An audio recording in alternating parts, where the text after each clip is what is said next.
My hands were shaking so badly I could barely grip the fabric.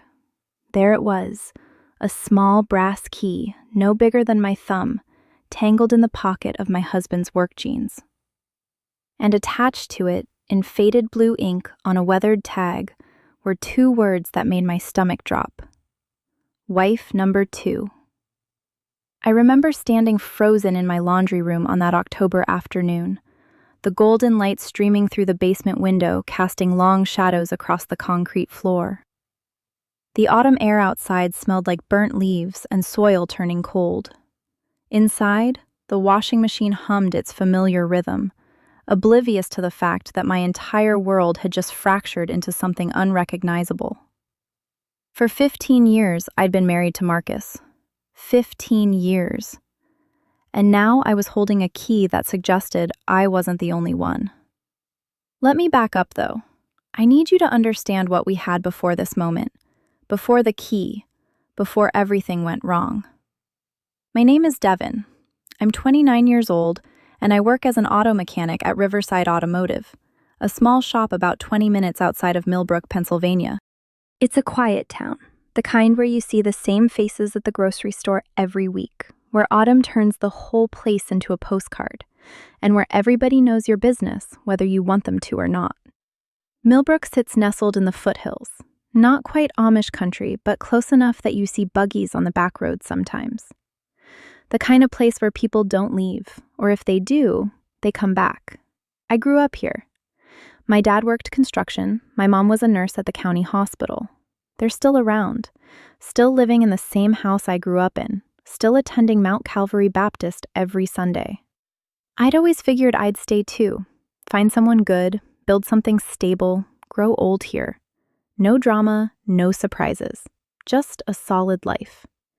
And I thought I'd found exactly that with Marcus. We met at a truck stop diner when I was 14. He was 16, working there for the summer, saving for his first car. He had this easy confidence, dark eyes that crinkled when he smiled, and hands that were always working on something. He reminded me of my dad in the best way. When he finally asked me out 4 years later, after we'd spent a decade circling each other at school events and mutual friend hangouts, I felt like I'd been waiting for him my whole life. Marcus's family owned a small construction and property management company. Nothing huge, but steady work. His father, Robert, was a tough man, the kind who believed in hard work and keeping your mouth shut. Marcus's mother, Carol, was quiet, always in the background, always making sure everyone had what they needed. They weren't warm people exactly, but they were reliable. They showed up. That mattered to me. When Marcus asked me to marry him at 22, I said yes without hesitation. We got married at Mount Calvary, had a reception at the VFW Hall, and moved into a small cottage on the edge of Millbrook that we'd been renting from his family's company. The cottage had 2 bedrooms, a kitchen that needed updating, and a back porch where we could sit on summer nights. It was ours, or at least it would be someday. Marcus handled the property management side of the family business, while also doing some direct construction work. I went to trade school for mechanics, something that surprised everyone in my family. But I'd always been good with my hands, good at understanding how things worked. By our 5th anniversary, I'd worked my way up to senior mechanic at Riverside. The owner, Tom, trusted me with the harder diagnostics. I was making decent money, not rich, but enough that we could afford to fix up the cottage gradually. We'd redone the kitchen ourselves over one summer, put in new flooring in the living room, repainted almost every room. It was becoming something beautiful, something that felt like home. Marcus was traveling more by then. The family business was expanding. His father had decided to take on larger property management contracts an hour north, near Clearfield. Marcus would sometimes spend 3 or 4 days a week up there, overseeing renovations, managing tenants, handling the details his father was too old to deal with anymore.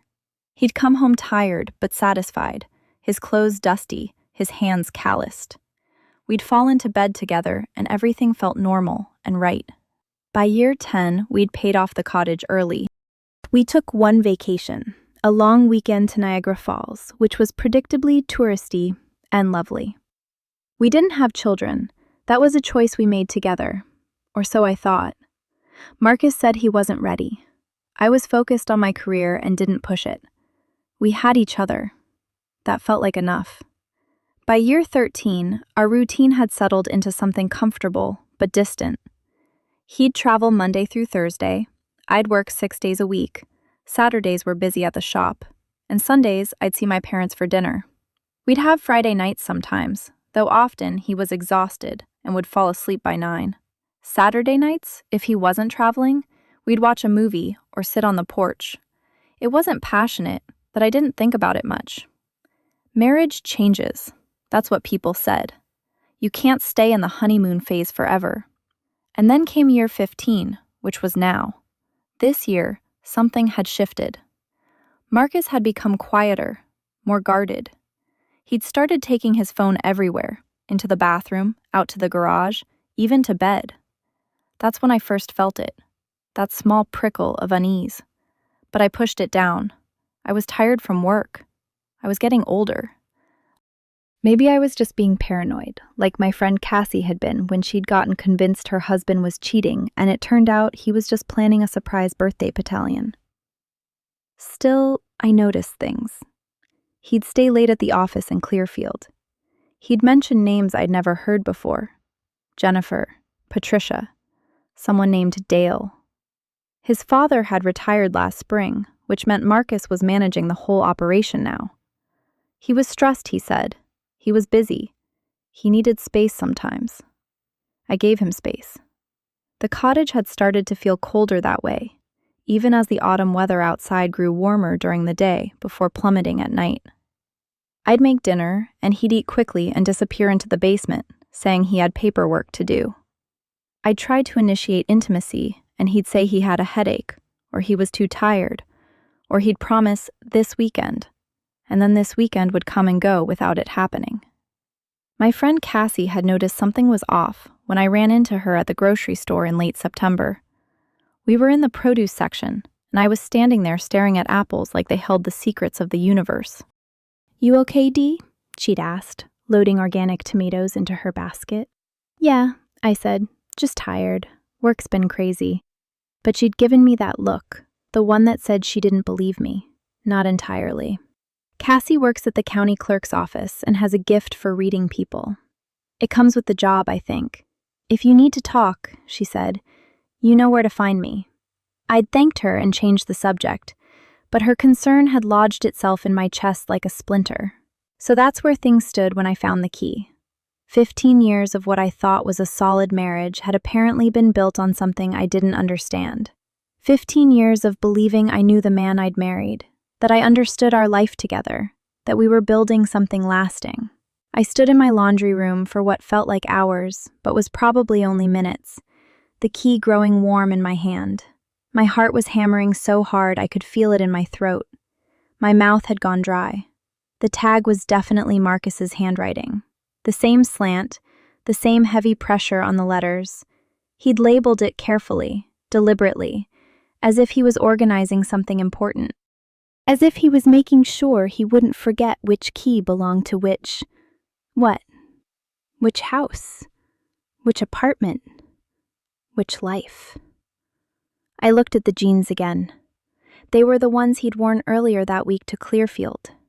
He'd left them in the hamper, which meant he hadn't even bothered to hide them. Or maybe he'd just been careless. Or maybe he'd gotten so comfortable with whatever he was doing that he'd stopped thinking about the possibility of getting caught. My phone was sitting on top of the dryer. I picked it up with fingers that felt numb and stared at his contact information. It would be so easy to call him right now, to demand an explanation. But what would I say? "I found your weird key?" He'd probably have some explanation ready, something reasonable that would make me feel foolish for jumping to conclusions. Or maybe he wouldn't. Maybe he'd just tell me the truth, and it would be something so much worse than I could imagine. I slipped the key into my pocket instead, right where I'd found it, hoping he wouldn't notice it had been discovered. Then I finished the laundry like nothing had happened, like my life hadn't just tilted on its axis. I hung his shirts on the rack in the hallway, folded his jeans, careful not to disturb the key, and put them in the dresser. That night, when Marcus came home at around 7, I was sitting at the kitchen table with a cup of tea that had gone cold. He smelled like sawdust and something else I couldn't place. His work boots left traces of mud on the tile floor I'd just cleaned yesterday. "Hey," he said, not quite meeting my eyes. "Long day?" "The usual," I said. "Yours?" "Exhausting. There's an issue with one of the properties up north. Plumbing disaster. It's going to cost a lot to fix." He was lying. I could feel it the way you can feel a car has a problem before the check engine light comes on. Something in the sound of it was off. "That's rough," I said. "Yeah." He grabbed a beer from the fridge and headed toward the basement. "I've got to look over some estimates. I'll be down here if you need me." I watched him disappear down the stairs, and that's when I made a decision. I wasn't going to confront him yet. Not until I knew what I was confronting him about. Whatever that key opened, whatever wife number 2 meant, I needed to understand it first. Because if Marcus was living another life somewhere, if there was another woman, another home, another version of our marriage that I didn't know about, then I needed to know everything before I said a word. The next morning, when he left for Clearfield, I called in sick to work for the first time in 3 years. I spent that Friday sitting in my car in the parking lot of the Clearfield office building, watching the entrance like some amateur detective in a bad TV show. The building was a nondescript 3-story structure of gray concrete and reflective glass, the kind of place that could house anything from accounting firms to dental practices. A small bronze plaque near the door read Hartwell Properties Management, 2nd floor. My hands were shaking so badly I could barely hold the coffee I'd picked up from the 7-Eleven 2 hours earlier. It had gone cold anyway. I'd called in sick to Riverside, told Tom I had a stomach bug, and I hated lying to him. Tom had been good to me over the years, had trusted me with his business, but I couldn't think about that now. I couldn't think about anything except the key in my pocket and the 2 words that had turned my entire life into a question mark. Wife number 2. I'd spent all of Thursday night in a state of controlled panic, going through the motions of being normal while my mind spiraled. I'd made dinner, a pot roast with carrots and potatoes. Marcus had eaten it in silence, scrolling through his phone. I'd asked him about his day. He'd given me the same vague answer about the plumbing problem. I'd nodded and cleaned up the kitchen while he disappeared downstairs. I hadn't slept. I'd lain beside him in the dark, listening to him breathe, trying to figure out who I was sleeping next to. At some point, around 3 in the morning, I'd gotten out of bed and gone to the kitchen and just sat there in the dark with my hands wrapped around a cup of tea that I never drank. By the time Friday morning came, I'd made a decision. I was going to follow him to Clearfield. I was going to find out what that key opened. And then I was going to decide what to do with the truth. He'd left at his usual time, around 6:30, kissing me on the forehead in that absent way he'd developed over the past year. The kiss felt like a lie. Everything felt like a lie now. I'd waited 30 minutes, then got in my Honda Civic, the same car I'd been driving for 8 years, the one Marcus had helped me rebuild the transmission on when we'd first started dating, and followed him north on Route 220. The drive took about 50 minutes in light traffic. I kept 3 car lengths back, which felt both too close and too far. I was terrified he'd see me, and I was equally terrified of losing him in traffic. My heart hadn't stopped racing since Thursday afternoon. When he pulled into the parking lot of the Hartwell building, I circled around and parked on a side street where I could see the entrance but wouldn't be obvious. And then I waited. And waited. At 11:30, he came back out. He wasn't alone. She was tall, blonde, probably in her mid-30s, wearing a burgundy blazer and black pants. She was laughing at something he'd said, her hand on his arm. They walked to his truck together, and he opened the passenger door for her. something he hadn't done for me in at least 5 years. My chest felt like it was collapsing in on itself. I watched them drive away, heading north on the main road, away from the office building. I sat there for another 5 minutes, unable to move, unable to think. Then I got out of my car and walked toward the building entrance. The lobby was empty, except for a security guard behind a desk, who barely glanced at me as I walked past. I took the stairs to the second floor, my legs moving on autopilot. The hallway was quiet, lined with office doors. I found the one marked Hartwell Properties Management and went inside. The office was small but professional. A receptionist desk sat empty. It was lunchtime, apparently. Beyond it, I could see a few more offices. I walked past the desk like I belonged there, my heart hammering so hard I was sure someone would hear it. The first office door I passed was open. Inside, a man in his 60s sat at a desk, typing something. He looked up at me with mild curiosity. "Can I help you?" he asked. "I'm looking for Marcus," I said, the lie coming out smoothly. "Marcus Hartwell." The man's expression shifted. He stood up, and something in his face told me he knew exactly who I was. Or at least, that I wasn't supposed to be here. "Marcus isn't here right now," he said carefully. "And I'm not sure we've met. I'm Robert Hartwell." Robert, Marcus's father. All the blood drained from my face.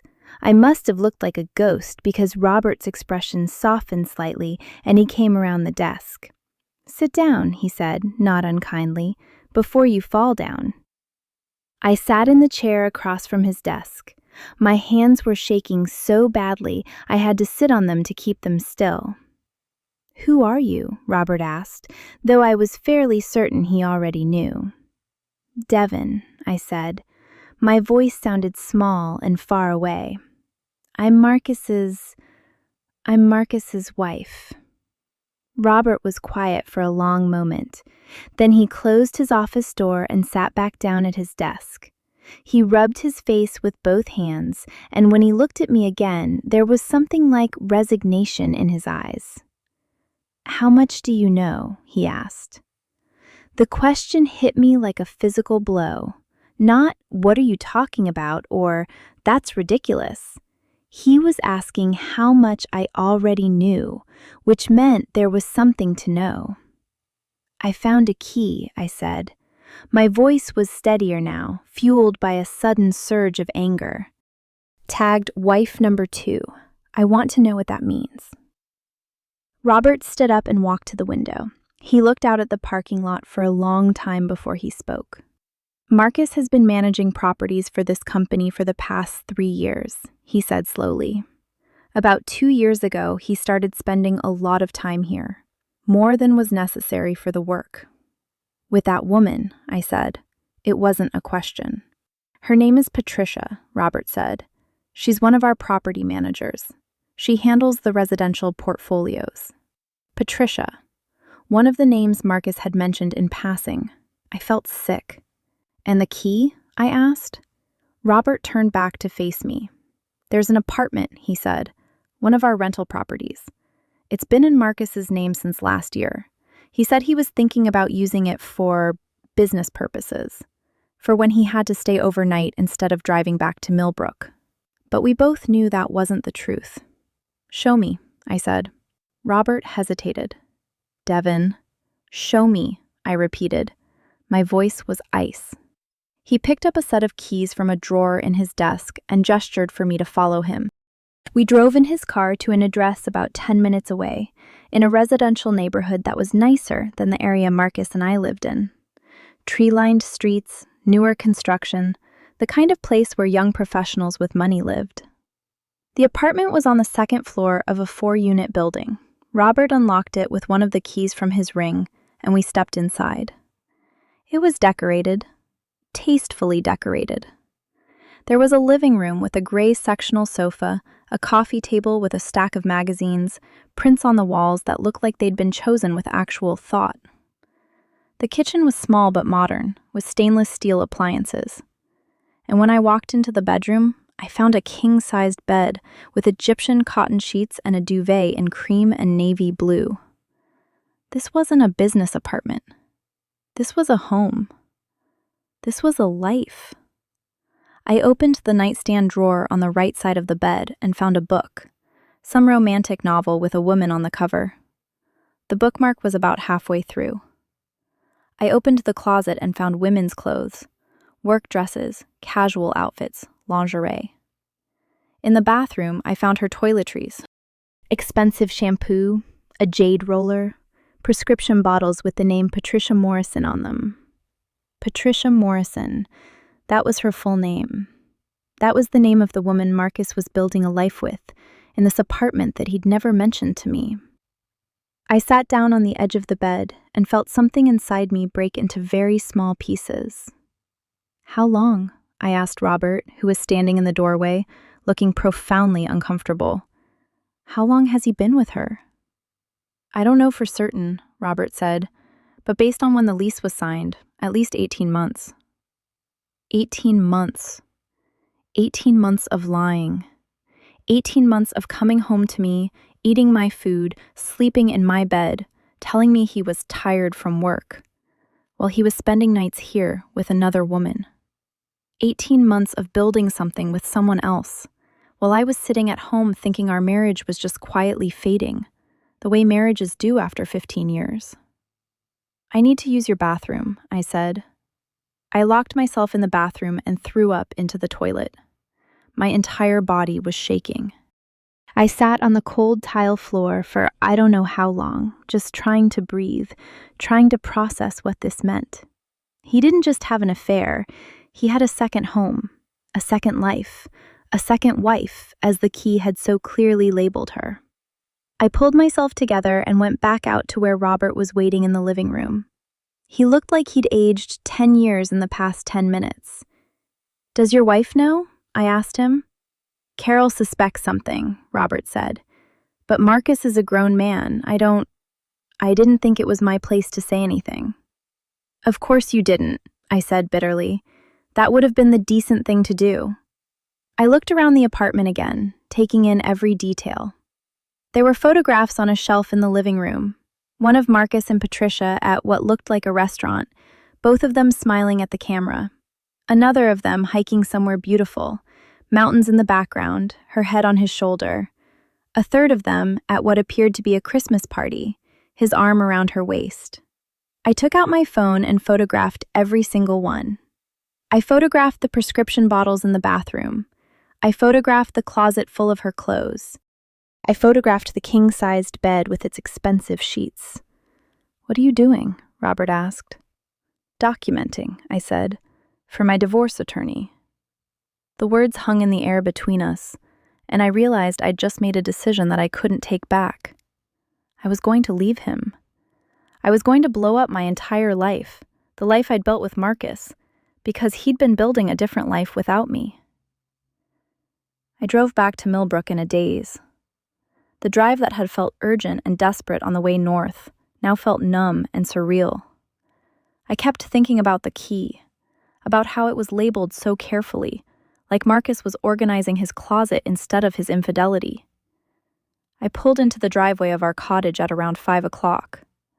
Marcus wouldn't be home for another 2 hours, probably. I had time. I called Cassie at the county clerk's office. She answered on the second ring, surprise evident in her voice when she heard me. "I need a recommendation for a divorce attorney," I said without preamble. There was a pause. Then, "Oh, Dee. Can you help me?" I asked. "Of course I can," she said. "Let me call you back in 5 minutes. I have someone." 15 minutes later, I had the number for David Chen, an attorney in Millbrook who specialized in family law. I called his office and got his voicemail. I left a message asking for an urgent appointment, mentioning that I had photographic evidence of infidelity and needed to discuss asset protection. Then, I sat on the back porch of the cottage I'd spent the last 7 years helping Marcus renovate, and I waited for my husband to come home. He pulled into the driveway at 7:15, looking tired and distracted. He kissed me on the top of my head as he passed, the same absent kiss he'd given me that morning, and asked what was for dinner. "We need to talk," I said. Something in my tone must have warned him because his whole body went rigid. He sat down in the chair across from me, and for a moment, we just looked at each other. "I found a key," I said, "in your work jeans."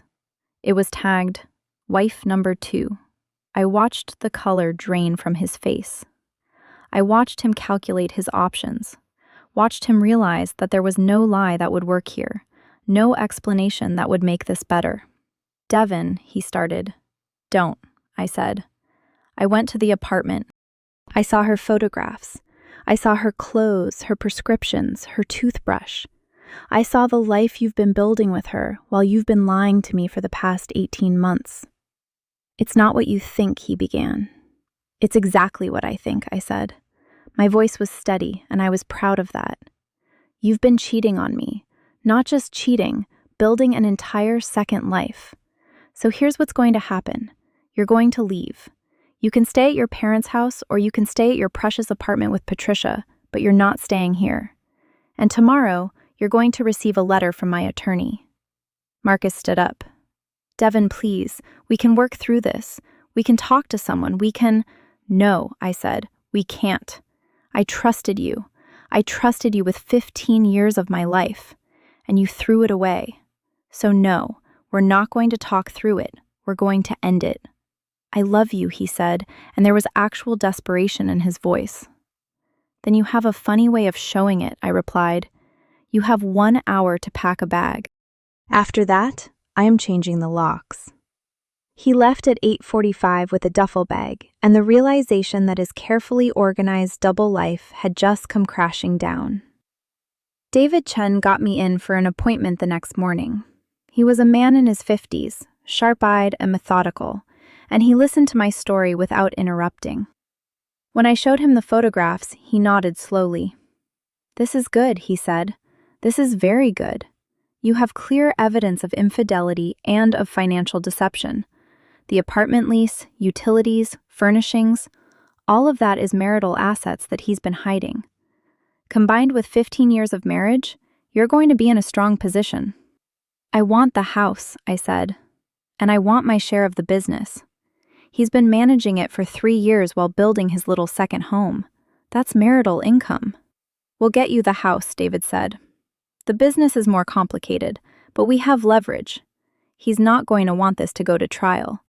The photographs alone would be embarrassing enough, but if we add in the financial hiding, the breach of trust, his family business is going to look very bad." Over the next 3 weeks, David sent a formal letter to Marcus demanding disclosure of all assets and proposing a settlement that was more than fair to me. Marcus's response came through his own attorney, a man named Garrett Walsh, who worked in Clearfield and probably already knew all about the apartment situation. The negotiations were brutal. Marcus wanted to keep the apartment, claimed it was a business investment. I wanted him to liquidate it and split the proceeds. He wanted to minimize my share of the business. I wanted 50% of the income he generated while conducting it. In the end, David's strategy worked.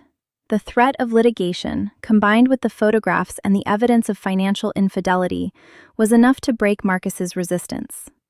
He agreed to let me buy out his share of the cottage at fair market value, to split the business income from the past 3 years, and to sign over the apartment to be sold with proceeds divided equally.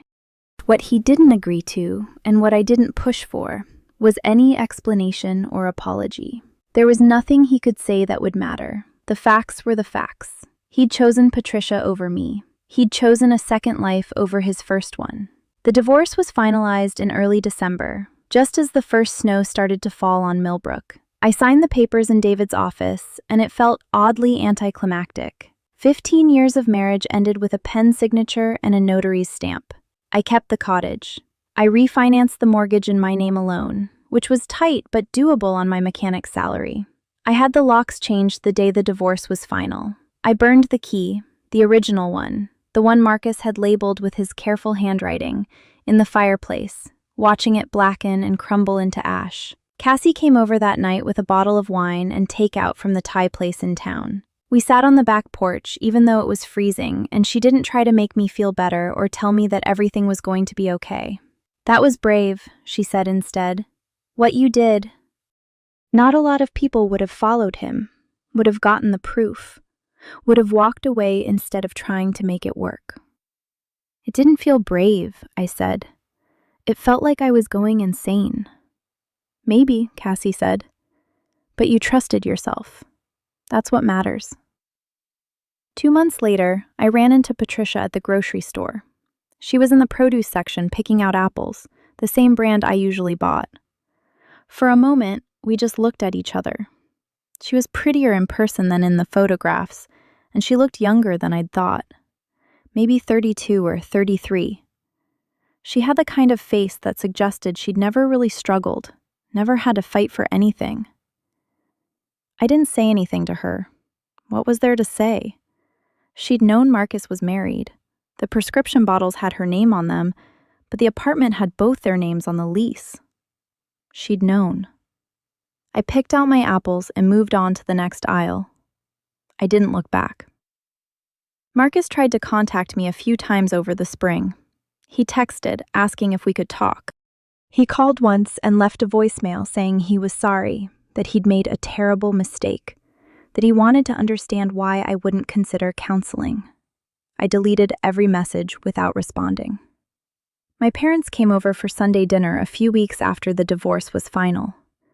My mother had been quiet about the whole situation, but my father had said some things to me about Marcus that I'd never heard him say about anyone. Hard things. True things. "You did the right thing," my father said as he was leaving. He put his hand on my shoulder, and I could feel the weight of his approval, his respect for what I'd done. I went back to work at Riverside with a new clarity about what I wanted from my life. Tom welcomed me back like I'd never left, and I threw myself into the work. Rebuilding engines, diagnosing problems, fixing what was broken. It all felt simpler than the emotional labor I'd been doing for the past year. By summer, I'd saved enough money to start the renovation of the cottage's second bedroom. I was thinking about turning it into a proper office, a space that was just mine. No compromise, no negotiation, just something beautiful that I'd chosen for myself. One afternoon in late June, I was under a car,